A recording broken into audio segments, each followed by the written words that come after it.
Hi, if you've never heard of Suze Orman, the financial guru, I'm going to encourage you to Google her. She's just an amazing individual, and I'm going to tell you a little bit of her story today here.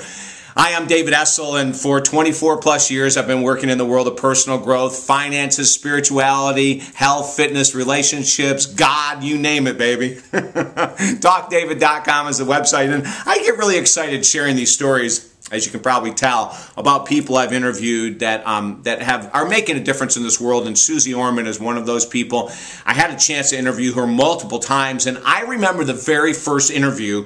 One of her books came out. This is a number of years ago. One of her new books came out, and just off a whim, I asked her this question that I had no idea that would turn into such an amazing, amazing answer.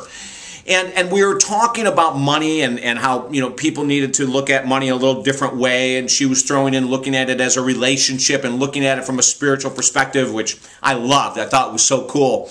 And I said to her, I go, Suze, have you, and by the way, her name is spelled S-U-Z-E, so if you're Googling her, S-U-Z-E, Suze Orman.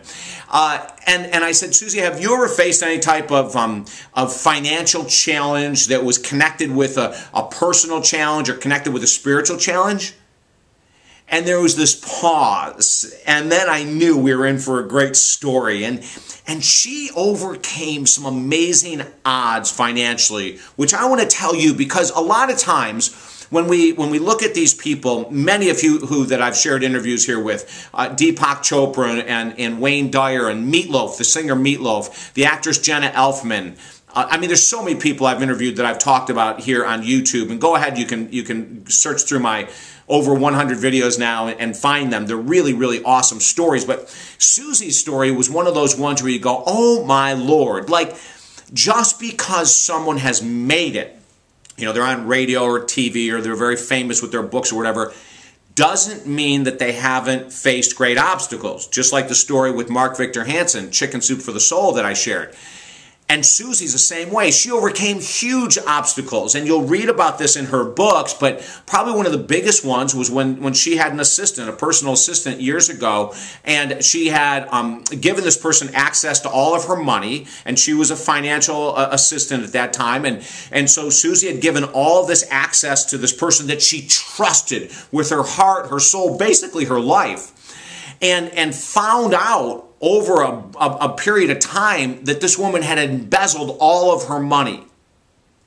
Now think about this. Here's a financial guru, right, that had entrusted someone that worked for her with access to all of her funds, and this woman had embezzled, had stolen almost all of her money. And the day Suze found out, like through a series of events that you'll also read about in her books, I don't want to give everything away, it was like this blow, this emotional, psychological, spiritual blow. Can you imagine? You trust someone with all of your finances, and many people in the last couple of years have gone through this with some of the tragedies in our financial markets, and then you find out one day that what you thought you had was non-existent. For Suze to rise above that over the course of time, as she'll tell you in her books, to go to a place of forgiveness, and to carry on with her message in an even more feverish way, was a testament to her strength, to her vulnerability, because forgiveness takes vulnerability, and to her knowledge that she was here and is here for a very important reason, and that's to inspire the world to take better care of their finances.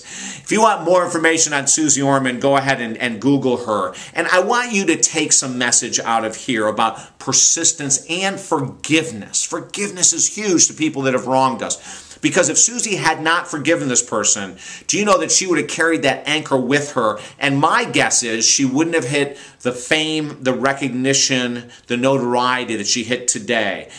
The lack of forgiveness, the resentment is a major anchor that holds us back in life. So if there's someone in your life that's time for you to forgive, mother, father, sister, brother, former partner, whatever it might be, let's work on that and be free so you can be the best that you can be. TalkDavid.com. Go ahead and sign up for these videos because they're absolutely free, and we'll have them sent right to your email box. And contact me at TalkDavid.com if I can help you in any way. Have the most incredible day. Bye-bye now.